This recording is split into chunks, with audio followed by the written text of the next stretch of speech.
what I think we as military, when we're applying for jobs that are maybe outside of our league, like that was outside of my, is we should stop answering the questions that are asked of us and start telling our story. And when we start telling our story, we're going to get those positions, we're going to get those jobs, we're going to move up and get the promotions because we've done things that the rest of the world cannot fathom. And when you start letting them in on a small picture of what we do in the military, doors open. And I encourage all our military veterans to tell their story and stop answering the questions of, what'd you get on your SATs, that sort of thing, because that stuff is irrelevant in comparison to what we've done in the military. Dory 1, this is Fire Team Delta. Dad's coming home. Welcome to the Military Veteran Dad Podcast, where it is our mission to bring every dad home. I am your host, Ben Killoy. I'm a United States Marine veteran, husband, and a father. We will bring authentic conversations to inspire action in your life so we can close the gap between the dad you are today and the dad you want to be tomorrow. This is the Military Veteran Dad Podcast. Welcome back to Military Veteran Dad, episode 101. That is right. We have made it on the other side of episode 100, and it would not be possible without you, the listener, and all the feedback that I've gotten those first 100 episodes have fueled me, and I'm positive we will get to episode 200 with your love and support and encouragement, because I was just checking the iTunes reviews last night, and there is an iTunes review from the Frozen episode that I released. It was Fatherhood Friday way back in March, and how she absolutely loved how the articulation of the story connected to a veteran. And to be honest, there's so much truth within that if you swap out the word veteran with anybody, maybe you aren't a veteran, go find that episode. That is still today one of my favorite episodes. As I was re-listening to it again last night, because I was curious of what I was saying in that episode. Honestly, it was one of my favorite ones because my true self came through, and it was one of the first ones that I really brought my full, I would say, Killoyism of putting random things together and articulating it in a way to help you get through whatever you may be going through. So go check out that Fatherhood Friday for the hidden story in Frozen. Moving forward, we got a lot of good stuff. And today we've got another good episode. Now I got to first apologize because as I went to edit this episode, I started listening and I was like, oh no, I made a classic podcaster mistake. I had my microphone set to my laptop. I think it was my laptop. There's no way to confirm, but I'm pretty sure it was set to my laptop. So my audio quality is not the normal standard that you've been hearing on the podcast, but this podcast was too good not to get out there. So I apologize for that mistake. It will be part of my checklist going forward. And honestly, I just got in the comfort zone because Zoom has always remembered it. And I now look like an idiot because I had my microphone on the back end on the wrong setting. So I apologize for that quality issue, but the quality in the conversation is still there. And so today I want to ask you a question. Have you ever tried telling your story as a veteran in a job interview or a college interview? If you said no, you're not alone. I myself have not really done a good job of telling my story in the job interviews that I've done. And that might sound funny. And it actually sounded funny when I was typing that because I've been telling my story in the podcast for so long that I honestly didn't articulate it, because this is something many veterans, including myself, as I just admitted, get stuck in, is when we're in the job interview, that's a civilian process. And for us, we feel like we need to be a civilian. And the part that Jimmy brings in this episode is he brought his military self to a college interview and ended up getting into a college where there's only 120 slots and 5,000 people submit. So hang tight for that one because it's really, really good. Dr. Jimmy, as he knows in the online world, opens his heart and really gets into the root of what matters in our life, and that is family. His story of how his health almost prevented him from starting a family and how he overcame to have two beautiful kids today. You're not going to want to miss this episode. So as usual, if you want to hear my biggest takeaway from hearing Dr. Jimmy's episode, hang on tight for the other side of this episode. Well, I'll be back on the mic and I will be explaining what my biggest takeaway is. And so without further ado, let's get started with Jimmy Westbrook. Welcome to the podcast, Jimmy. Hey, thanks, Ben. Thanks for having me. I'm pretty excited to be here. I'm pretty excited too, because we first met, we were introduced by Jason Valdeo. I think I probably murdered his last name way back in the beginning of the spring. We took a little bit of time to talk to each other, and then we got on the phone, and then you were going through a PCS to Pensacola. And so we put it on hold to get you on the podcast, but I'm super excited because we finally made it happen. And I know we're going to drop some good gold today. So, Jimmy, go ahead and tell us a little bit about your military background, because you've got a really good, rich history about finding your way in the military, and a little bit about your family. It's been tough. We have been missing each other, but I'm glad we've had a couple of hurricanes out here in Florida, so it's good to finally connect. Yeah, I started the military in college. I joined the ROTC, not really sure what I want to do with my life. I thought I wanted to be a doctor, but my grades weren't good enough. I want to be an athlete, but I wasn't fast enough. And my stepdad was a pilot, so I thought, being a pilot would be pretty amazing. I ended up going to officer candidate school after college and went to flight school, flew helicopters for 10 years, which was amazing experience. Lots of cool stories there. And that's where I really grew up. For men especially, we don't really mature, at 18. We're not a mature person. And it took me being, 9 years as an officer in the Navy, flying helicopters to really, in my opinion, fully mature. Met my wife during that time, decided to go to medical school to, pursue my passion of, trying to help people best I could. A lot went into that decision. I had some injuries and some health problems and some setbacks in my flying career because of the injuries and health problems. So I ended up going to medical school, Florida State for 4 years, and then went to Camp Pendleton for my residency training. I did family medicine, just as you mentioned, just came back from Italy, where I was chief of the medical staff out there and worked in the ER. And now I'm teaching flight surgeons who aren't actual surgeons. They're doctors who take care of pilots and aircrew. I teach them and work at the Naval Aeromedical Institute in Pensacola, Florida, which is a lot of fun.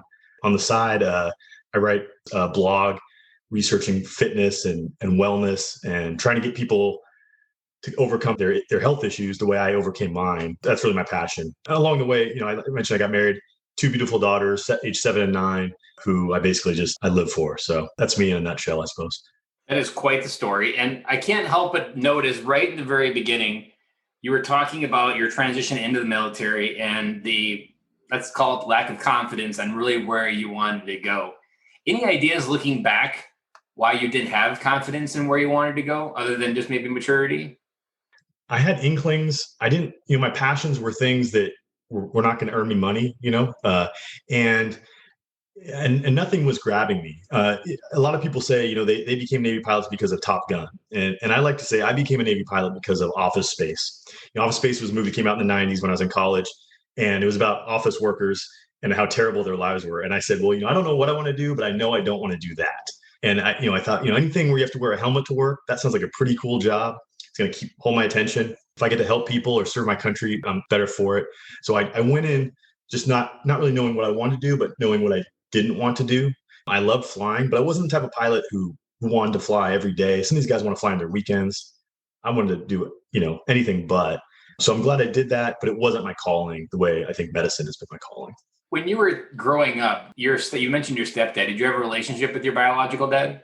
Yeah, he's always lived not in the same areas as I have, but he's a positive influence in my life and a good guy. Did you feel like you were being led at all when you were growing up? Did you feel like there was a future that he was helping you expose to, or was it still kind of like up to you to figure it out? Maybe like he was maybe a man of few words, but followed my example and you got to try to figure out the code?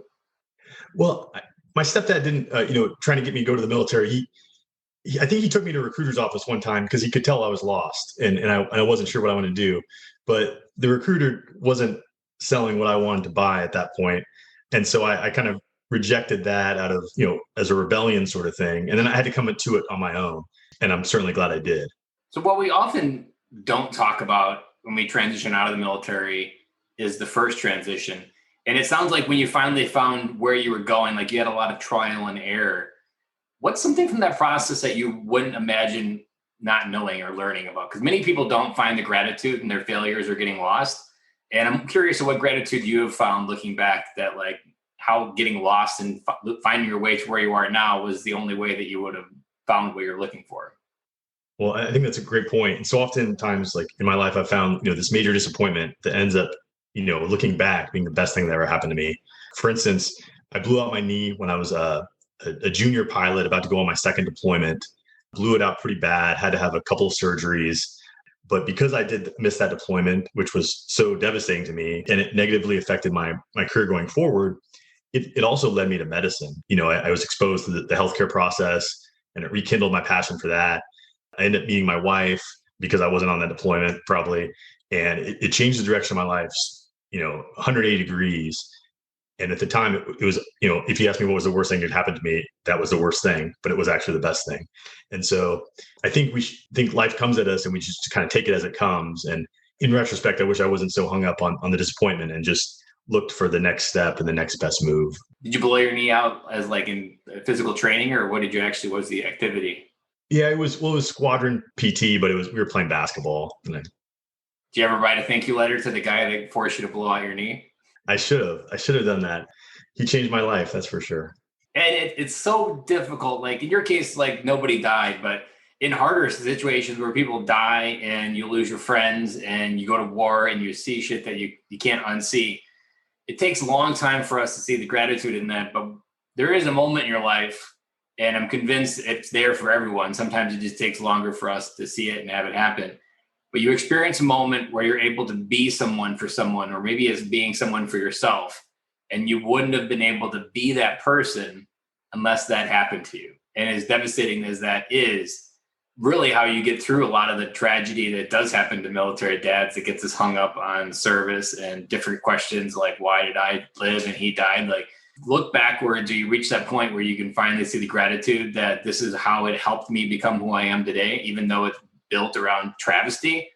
Like, that's where you really can start to reconnect with your family. Because then if you're always chasing something in your career or running from that feeling of like making sure I never feel that again, you can't feel the things at home while you're avoiding feeling things like, why did I end up the way I did? And why did I end up here as a doctor versus out there being a fighter pilot? I totally agree. And, and to add to that point, being broken and then having the subsequent health problems I had, my job now, I take care of veterans a lot of times, who are broken, physical and mental issues.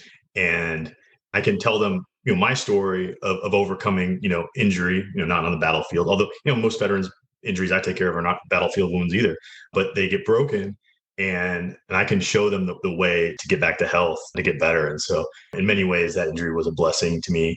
I continue to learn from it and learn from the healing process. My brain always goes in weird ways, and it just went in a weird way. So I got to let it out of the bag of where it went. So I'm a huge, massive NCIS fan. I love the chemistry on that show. I love the mysteriousness of Gibbs. I love his integrity, the way he lives his life. And a lot of it, I just finally have been binge watching most of it through COVID, or this whole year I've been catching up. So I've completed all the seasons that are available. And Gibbs' story of going through his own story of losing his wife is a major part of this story. And there is a line in that story that I remember like watching it 2 months ago. And so I don't think this is mine, or I just remembered it in this exact moment, that one man's story is another man's door. And there's an episode that Gibbs shares his story with I believe a Marine sniper, and who is afraid of like being around his daughter for a sign of weakness. And Gibbs' story helps the other guy create a door to walk through. And that's what you're doing, Jimmy, when even though your story isn't anything like maybe even relatable, just another man's story creates another man's door. I think it's relatable on different levels for me. If you get a little more in depth into my story, and some of the things I share with my veteran patients are things they often don't want to talk about, but they're having similar experiences to what I experienced with my injury. Is, when you're immobilized or you're injured, what happens to your testosterone level? What happens to your sex drive? What happens to your erections? And nobody ever wants to talk to people about that after injury. Well, I've experienced that, and it's super unpleasant. And, how do you get back to being the man you were? If carry groceries in, from the car, for your wife, or pick your kids up, and talking to, some of my patients about those type of things. And in some cases, helping them with, some of those issues, it can do wonders for their quality of life, and let them know that they're not, there's not something wrong with them, because they're going through this. In fact, we all go through this as part of our, the injury process or being hurt. Yeah, I think it's been helpful on many levels. And there's so much bullshit wrapped around military, the Marine Corps, every branch of service leaves us with default programming, but they never tell us where the kill switch is to turn it off, because there's so much programmed into us of being the perfect person in uniform. But even the Marines are programmed to be a superhero in that uniform, and that we embody something greater than ourselves. When you aren't able to even maybe stand up in that uniform, maybe you're in a wheelchair, all of that just messes with your identity. Did you suffer with an identity type, refiguring out who you were in your story? Yeah, absolutely. You have this vision of yourself, and mine was, to be, strong and pretty athletic and active. And all of a sudden, when I couldn't do that, what I turned to, I turned to the wrong foods. I turned to drinking too much. I turned to, playing video games till 4 a.m. And that, those type of things will snowball. You'll go into depression. If you're not sleeping enough, you're not eating the right things, you'll get heavier. And then I'm the super unhealthy guy. I'm on multiple blood pressure medications. My skin is terrible because I have psoriasis. It's flaring. I can barely get an erection. And I'm married now and we want to have kids. And it's a struggle. It's not just a struggle for me. My wife had some issues too. It was when my daughter was born and I was probably the peak of my unhealthiness. I gained 35 pounds during her pregnancy, just from sympathy, weight gain, and hormones, I suppose. Yeah, that I realized, I had to do something, right? I had to do something for my daughter, so I could be, a healthy, active dad and be alive when she graduates from high school. And I want to take her golfing when she's a grandmother. I want to be there for the whole of her life and not ever have to rely on her to take care of me. So I just started researching for health and wellness things, and because whatever I was doing was wrong. And that's been my passion ever since. Like what you illuminated there, and it's the lie that we tell ourselves every day that we're the only ones suffering this problem, and that there are no solutions to what we feel because we can't point our finger at a feeling. It's inside of our head between our two ears. But what you just pointed there, I've learned it within business, my life, my podcast. Almost every problem has been solved somewhere in the world. You just either need to know the right word to accept into Google, or you need to know the right person, the right journey that someone's already crossed that bridge, which is why I talk so much about tribes, because that's why you need a wide network of people, because you're going to have a wide network of problems in your life. And the more people that you know, the faster you can shortcut those lessons. Like a friend like you, someone in your life, like, hey, I know Jimmy, he just went through this health journey.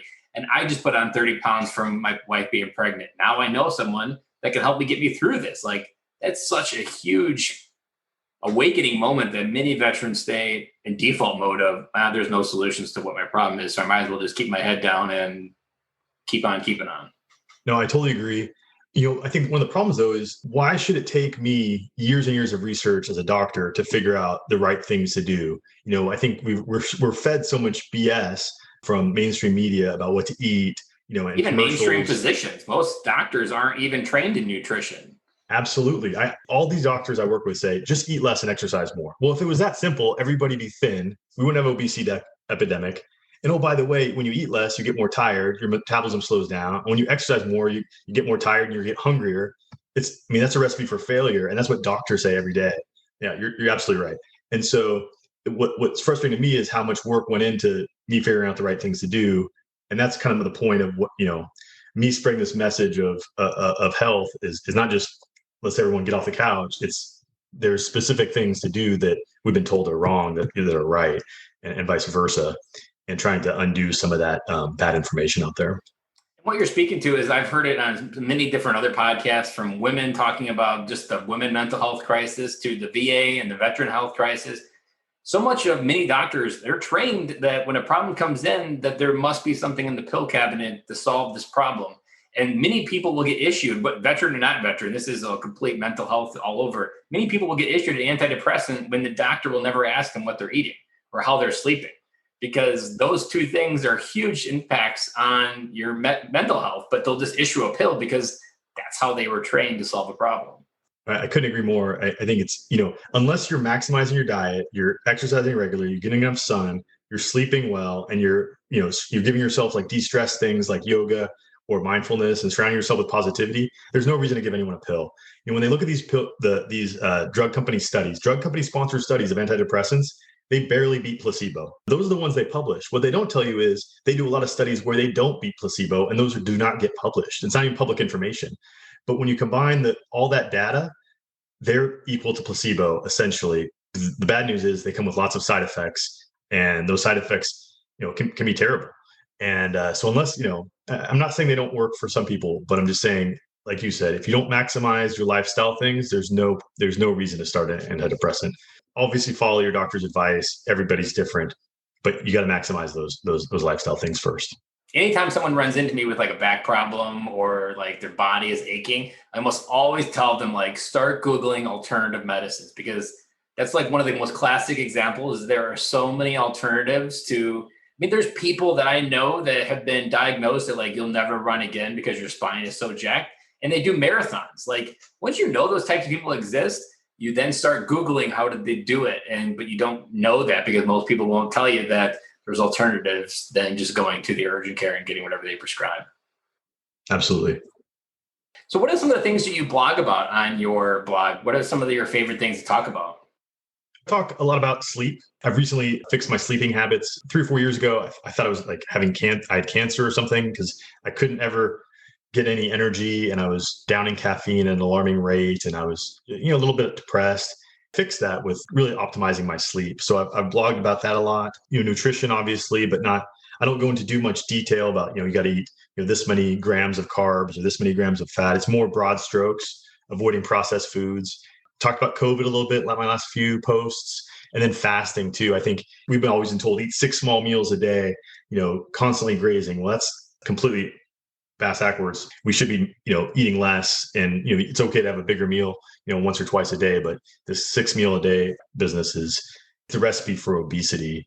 And so I kind of, I try to keep it to things that are a little more controversial, a little more things you haven't heard from public service announcements. And I keep the articles very brief enough. If you got to take a poop, you can go sit on the toilet. You can read one of my articles, be done. And try to keep it pretty brief. I thought you were going to do an article there on a Squatty Potty.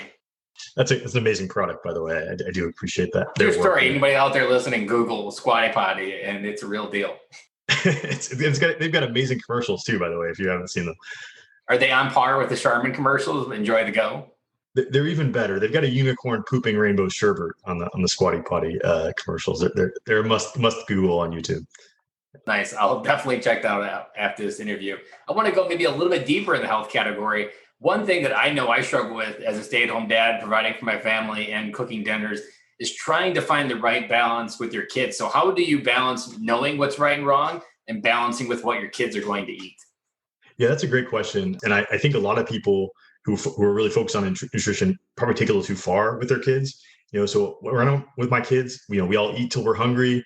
We don't measure, we don't calorie count, we don't measure, grams of carbs. But what we do at the supermarket is we bring home really, healthy stuff. And then we cook that, and we often cook it as a family. Like my oldest will often help me prepare the meals. We just dig in and eat as much as we want. And I think not only am I teaching, but I'm modeling a healthy relationship with food. So one thing that I struggle with is because my kids are definitely a PB&J family, where it's almost always default to PB&J. And we definitely have some good threads of eating healthy. Like my kids will recognize maybe when they've had too much junk food and they're like, I want a healthy snack, or they'll argue for a healthy snack when they want a snack.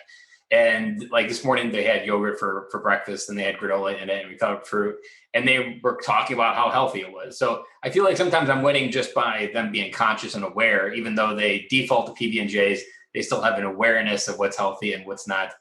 What are some of the tidbits that you want a dad, maybe at the bottom, that still hasn't struggled how to get their kids away from processed chicken nuggets and all this different stuff, or just being a short order cook, which sometimes I can feel that too at night, trying to get dinner or making a dinner that they can feel. What are some of the steps to get to a point where you can actually talk about eating healthy and have a conversation? Well, a couple of my tips, one is I try to limit pre-meal snacking. So if you can keep them from snacking before the meal, these kids aren't going to starve to death, right? I mean, they'll be fine. So they come. They'll try to convince you that they will. They will, and they might whine, but they'll come to the dinner table with a little more hunger, which will help me, get a new food down into them. And I enjoy involving them in the cooking process. Like, oh, do you want carrots in this, or do you want peas? Or, letting them make some choices, but giving them 2 healthy options. Definitely, I still feed my kids dessert, but I use dessert as a carrot to get through the healthy meal. And then finally, I've got one picky eater, the youngest, and she's, wants to eat PBJ and that sort of thing. I'll, put her dinner out in front of her, and I won't give her too much.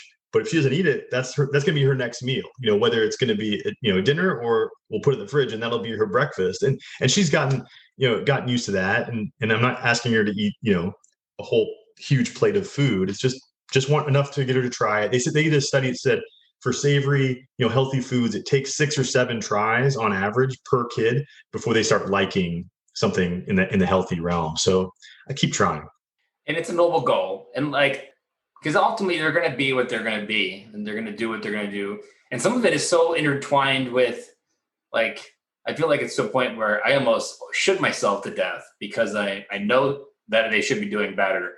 And so then I internalize the battle and beat myself up when they're not eating right.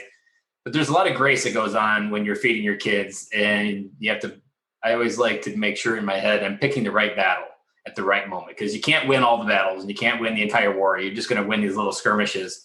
And that's often what I feel like sometimes is like, just keep talking about it, keep maybe throwing a piece of broccoli on the plate and making them try it. Or a lot of times we just call it a no thank you bite. Like, in order to do this, you got to have this, try this. And it's interesting because out of all of that, like, two things that no matter what happens, I consider this a win. My youngest daughter and my son absolutely love salads. Like, my youngest daughter, when I'm home with her, she probably has salad 3 or 4 times a week. Like, she just loves a salad. Like, and that's always her default. Like, hey, Daddy, I want a salad. And so, like, no matter what else happens in the day, I'm like, yes, I wanted it, because my daughter loved having a salad. That's a win. Yeah, absolutely. And we don't count those wins very good, because we're always beating ourselves up as dads. So, like, that's something very important to just have mental awareness that, did I get a little small win and celebrating it, even if maybe you are losing the larger war. Like your daughter, my 4-year-old daughter eating a salad, like, that's not every daughter in 4 years old. Absolutely. But I agree about picking your battles. And I try to pick my battle is the supermarket. So trying to bring home healthy foods. If they're going to eat cereal, they have options, but they're healthy options, relatively healthy options. And it's the same with us. I think if you keep your home, if you're trying to lose weight, you keep your home full of temptation, eventually your willpower is going to run out. And so I don't make it too hard on myself in that respect.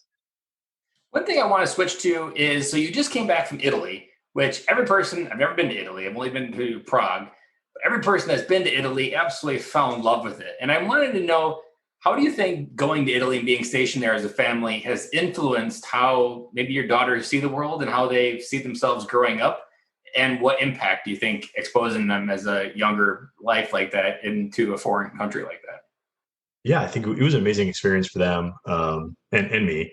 I think they got to recognize from an early age that there's people different from Americans, and there's completely different cultures, and the cultures aren't better or worse, they're just different from us, and it gave them a perspective. My youngest went to an Italian school, and they only spoke Italian there, so she picked up a lot of Italian. From everything is different there, from the food and the way they the way they eat to how they interact, and it was just, I think, just an amazing experience for my kids to get out of their comfort zone. And since coming back to the States, I think they're way more outgoing. They're way more adventurous, because intimidating for a kid to go up to another kid who's not even they know, but speaks a different language in a different country, and make friends. And so now I think they have that increased confidence and to do that. So I couldn't speak more highly about it. And what you're talking there, and the reason why I went there is because most military dads do not credit. And maybe the kids didn't get a chance to live overseas. Maybe they lived in the United States in the military the entire time. Or maybe they, like my kids, I've never had a family in the military. But our depth, like most military people have seen the world at some little small, most people don't stay in the United States the entire time. Like that exposure to see the world differently, like that's such a huge gift that we can teach our kids, whether we get to expose them directly, like in your case, or we just get to speak to our stories and help them understand and build empathy towards people they might not initially understand. You talk about all the race things that we're talking about in the United States, like military dads are perfectly set up to help teach the next generation of our kids the ability to understand and empathize with people that they don't yet get, and help them understand how to build a bridge of understanding. Absolutely. I think it, it also taught my kids to love America, and America's not a perfect place by any means, but you see these amazing places like Italy, and you see those on postcards, but you also see kind of the underbelly, things that are not so good about other cultures, and you really appreciate, and love coming home as much as you loved visiting. And like, there's a statistic that I repeated a lot, that 20% of Americans have a passport and only 10% of Americans use it.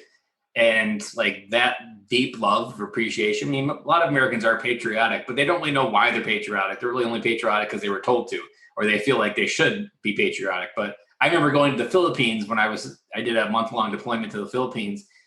And when you see poverty like that, when you see a kid urinating on the street as you're driving by in a tour bus on your way to go check something out, like that never leaves an impression, stops leaving an impression on you of what you have and what you're actually out there doing, fighting for as a veteran in many cases, is that freedom to feel and to hopefully give that freedom to other people as well in many cases.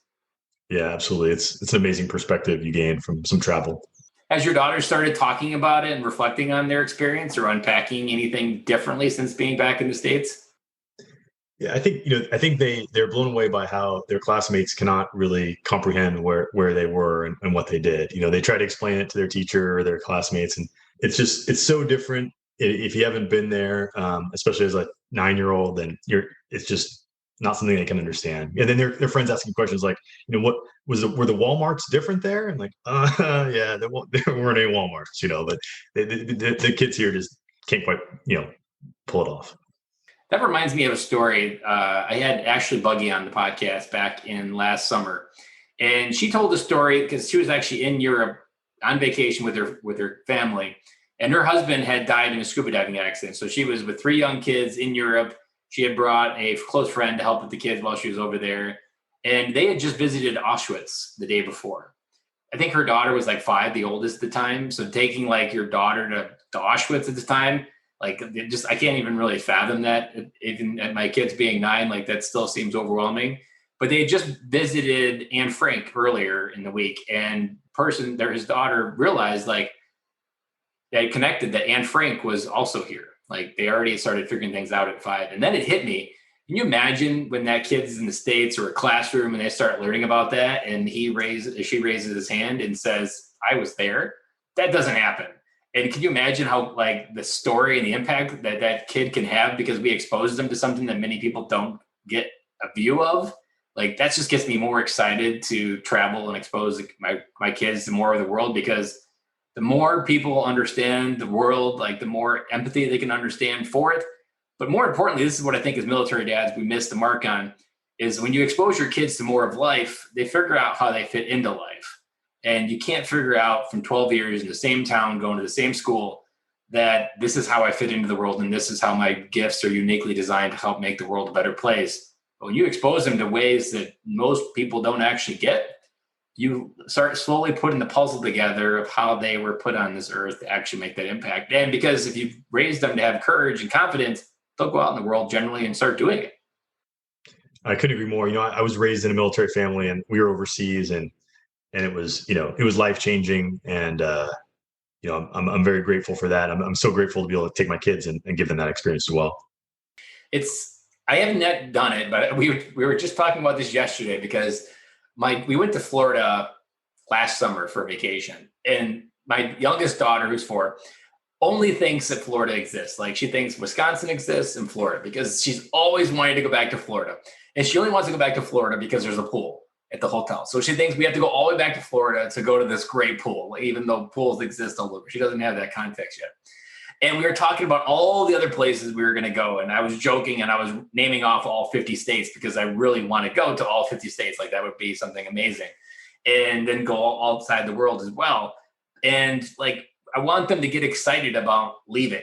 And that's not something many people gift their kids or even give them the courage to leave. Many kids, even myself, I remember going, I wasn't a part of a military family. I had some grandparents that were in the war, but that was it. My dad didn't serve, and I was the first Khloe to have a passport to leave the country to go overseas. And like, I had to kind of go out on my own to figure out that feeling, because I wasn't necessarily like gifted, like, hey, go out and do all this stuff. I had to go out and be like, oh, I didn't have my first Chinese till I was in Camp Lejeune in North Carolina. Like I just lived, like I grew up on a farm. We didn't go out and get Chinese. That wasn't something that we commonly did. So I didn't get exposed to that. And I had a whole bunch of life to catch up on when I did get out in the world. So let's maybe switch a little bit of pivot there. Throughout all this time, I can only imagine the support that you've received from your wife. What's some of the things that you've done to make sure that you still have a marriage through all the trials and tribulations that you've gone through? Because being a military spouse isn't easy. Being a military husband isn't easy. And trying to balance coming home, leaving, changing careers, trying to feel significant, going through what you talked about with your health issues. So what are some of the things that you maybe want to share with the military audience of what you learned in your marriage to help make sure that you get to the other side and can have a successful marriage? Well, yeah, absolutely. It's a challenge. Anybody in the military knows that it can be a huge challenge. And residency after medical school was especially challenging, working 90-hour weeks, 2 small children. I think that was probably, the most challenging of our marriage. And I think the key for me, my wife works like crazy. She works like crazy at the house. She works like crazy with that kids. And just saying thank you. I think that seems like such an easy thing, such a silly thing to do. or not silly, but silly, so silly, it's easy, so easy, it's silly, just to show her that she's as valued, her work is as valued as mine. It's just different. That's number one. And number two is she's had a passion for photography. And I think throughout our marriage, I've done my best to support her the way she supported me in my medicine career. I've tried to support her in her photography, whether it makes us money or not. It's been a side business at times to support her passions, so she has an identity outside the home. I think those are my two keys for keeping a marriage going. What do you think? I've never asked this question, so I'm interested to see what comes of the answer. What do you think was the hardest lesson that took you, that took me way too long to figure out? Like, it was just like beating a 2x4 against my head to get this lesson inside you. Like, as far as marriage goes? Yeah, like that, just like, man, that took way too much effort to learn that lesson. Well, I think I'm a person who always wants to be right. And I think, if I would just have told my younger self, just say, just admit that you're wrong and move on and apologize instead of dragging it out and causing a 30-minute argument into a day-long argument or a 2-day-long argument. I really wish I had learned that lesson a lot earlier. I had to learn that lesson the hard way. And luckily I had a friend that gave me some brilliant advice, difficult advice to live by, but definitely noble enough to pursue. And that when you think of loving your wife, you can't love her for who she is right now if you're trying to be right. So you can't love her and be right at the same time. And so the wisdom is always choose love, because being right doesn't fucking matter. And it's going to have no consequences on the next day, because as long as you love her, that's what's going to feel going forward. And no one's going to care whether you're right on this day. And you're not even going to remember what you're arguing about. I mean, that's what a lot of people say when they have a big, giant argument. We don't even remember why it started. And that's all the more reason it should never have happened. I called my dad one time, and I told him my whole story. We were in a fight, and he goes, "Well, do you want to be right or do you want to be happy?" I'm like, "Well, I think I want to be happy." He goes, "Okay, well, then just forget about being right and just move on." And I think that's good advice. Yeah, I really like that advice. Have you considered potentially swapping roles, and once your military service is done, that you support the kids and she enter the workforce? Well, yes. And, some of the telemedicine things I'm pursuing, and then, with my writing, I can do from home, which is exciting. I've been in the Navy 20 years now, so I can retire coming soon. And I may, and do that. And then any work I do on the side of the emergency department, I do only very sparingly, so I could do a shift here and there, and she could cover me, that sort of thing. That'd be something I'd really like to do. And you can kind of start, think of even just the dad adventures that you can kind of repay all the time that you had to take away from your family. Because you often want to think of your family time as a credit card. And especially as a military dad, you're going to borrow a lot from that credit card. But you got to pay it back with interest, because eventually that credit card could go bankrupt and you never know when. And I just had Lacey Langford on, who's a military money expert. And she gave some advice that I hadn't heard said before, that as a military dad, you want to actually prepare for that tomorrow you could actually get a piece of paper that says your military service is over. And you want to be prepared that don't bank on 20. You need to be ready that if it's over tomorrow. But then more importantly, if something happened to you, don't leave your wife completely unable to survive and make a living on her own. Like if she's been the one that's taking care of everything and really doesn't have the identity like you've talked about, you're just setting your wife up for this huge battle within herself to try to survive without the person that she loved in her life anymore. And that mindset isn't something that I hear repeated a lot. And so I've really liked that advice. And now I'm going to start repeating it more, because I think that's something military dads need to be aware of, is are you setting your wife up for success in the event that something did happen to you? Because you can't just contextually live in the present when you're in the military. Like any moment in the future it could change. And while you're shooting for 20, you could sprain your ankle tomorrow and they could say you're gone, and you never know. I like that. And, and as you know, we have a more dangerous job than most. And so there's always, the possibility that, you could not come home from a flight sometime, and you don't want to leave the family, high and dry without means to support. Mm-hmm. And it's just like, it's a kind of a morbid thought, but that's where your mind needs to be if you really want to protect and provide for your family. Is you need to think long-term. You need to think about what's the best way to love your wife if you're no longer here, and to make sure that she has a space to know who she is. Like that's something huge that I know military spouses struggle with, but luckily the military spouse, from my research and my connecting the military community, they're crushing it when they get connected, because they start these businesses, they network like crazy, they shortcut all the lessons. There's a huge pile of lessons that military dads need to start picking up on, that the military spouses have been doing probably for the last decade that I didn't even know about. But there is so much of that process of finding their identity. So I'm glad to hear that you're helping your wife figure out who she is and making sure that she knows that she's more than just being a stay-at-home mom, that she knows who he is, she knows whatever she likes. And if something did happen, she'd know where she'd want to go start pursuing something maybe. Well, absolutely, Ben. And that leads me to a story I want to tell real briefly about military and transitioning and getting jobs. When I was trying to go to medical school, I was applying and I was getting rejected by just about every medical school because my grades weren't great. My test scores were average at best. The school I ended up applying to last was Florida State. They had 5,000 applicants for 120 spots. And I just wrote them a letter saying, hey, listen, I'm a military guy. I know I'm not a real legitimate candidate. I just want to interview just for practice. Please give me an interview. And I understand that you won't accept me. And they did. And so I showed up and the dean of admissions prefaces the interview with, you're not going to get admitted. You will not be accepted here, but we want to honor your request of, an interview. And so he starts going through my record and asking me why I got this D in Greek and Roman mythology and these things that happened in the 90s, which was, 10 years before, when I was a college student. And I said, I was a college student then, I'm a different person now, and I kept making these excuses on and on with more and more examples of why I wasn't going to get in. And then finally I just said, do you want to see my helicopter? He says, excuse me? I said, do you want to see my helicopter? He said, you have a helicopter? He goes, yeah, I flew my helicopter.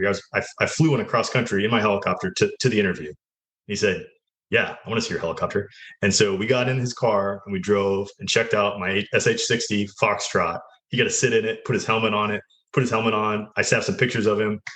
2 weeks later, I got a call. I was accepted to their medical school. And the point is that what I think we as military, when we're applying for jobs that are maybe outside of our league, like that was outside of my league, is we should stop answering the questions that are asked of us and start telling our story. And when we start telling our story, we're going to get those positions, we're going to get those jobs, we're going to move up and get the promotions because we've done things that the rest of the world cannot fathom.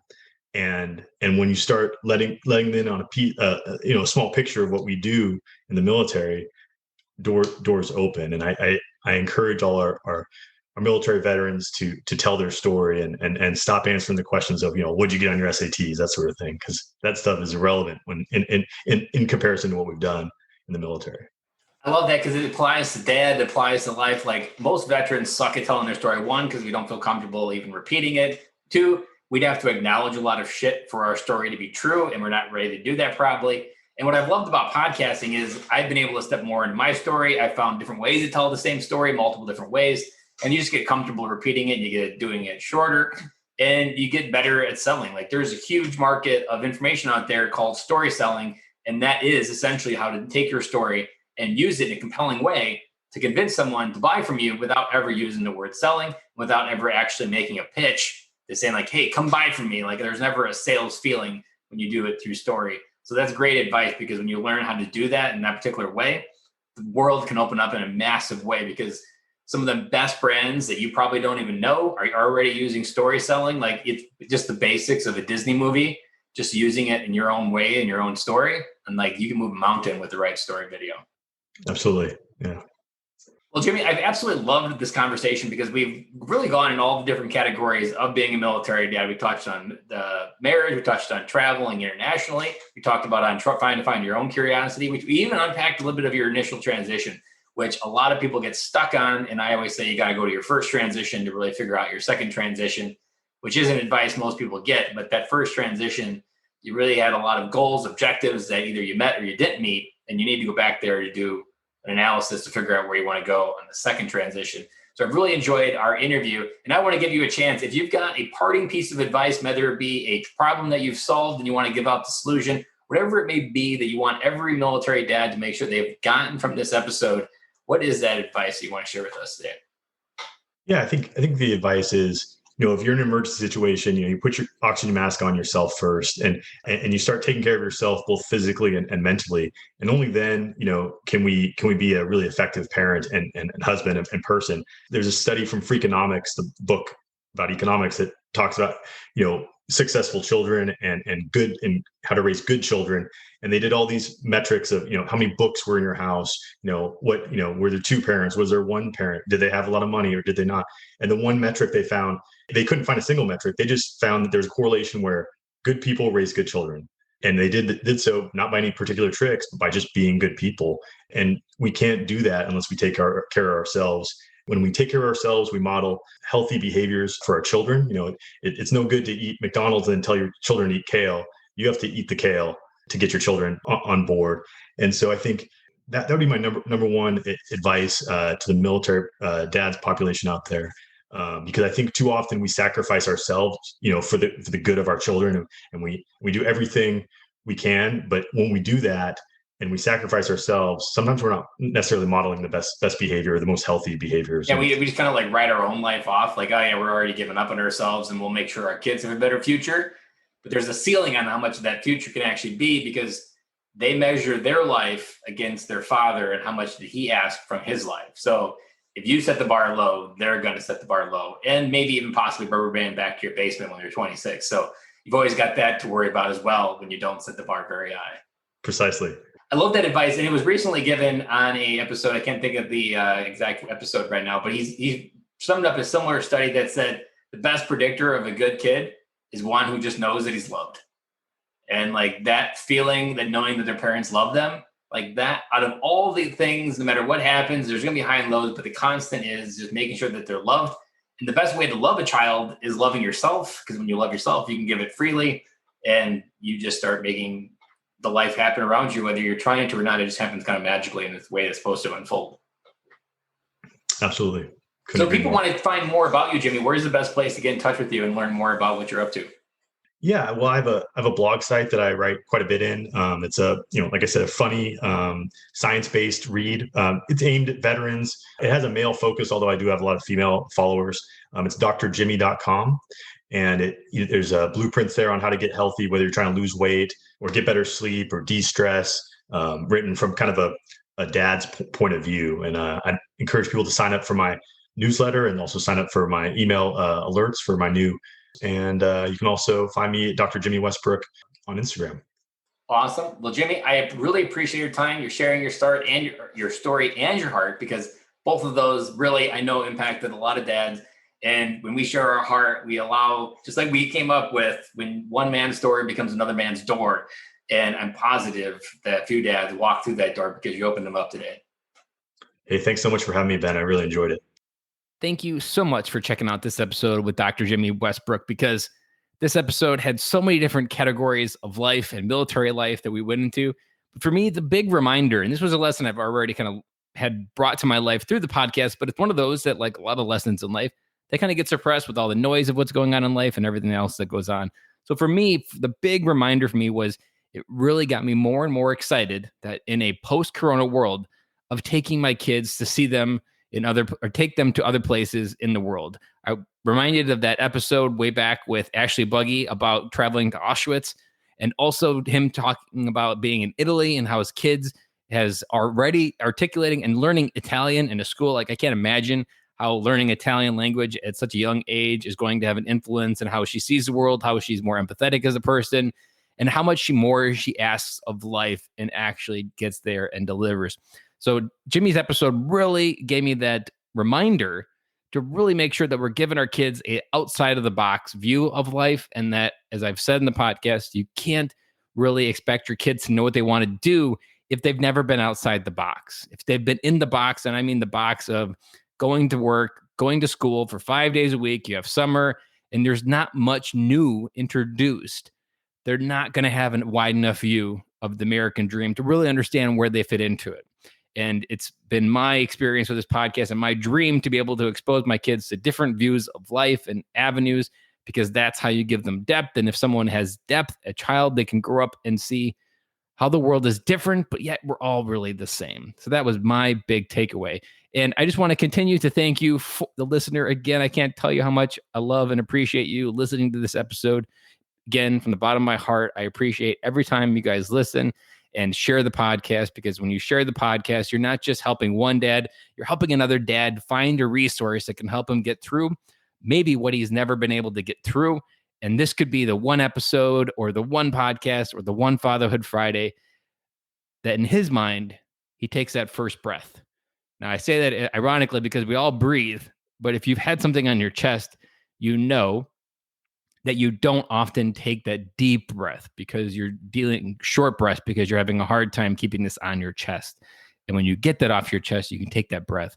And there's different moments in my life through 2020 that I've had that moment where I'm like, gosh, I feel like I can breathe now.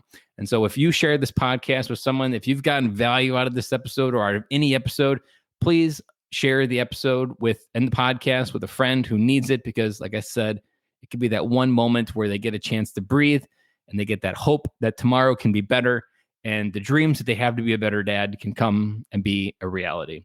So like always, I hope you have an amazing week. And this week is Thanksgiving. So I hope you have an amazing Thanksgiving with family, whatever it may look like, whether you are going to visit family, whether you are isolating in your home, whatever it may be. I have so much to be grateful for in 2020. You, the listener, my family, my health, everything that's gone through and happened. And so I wish nothing but the best for you on this happy Thanksgiving week. And I will talk to you guys again on Friday.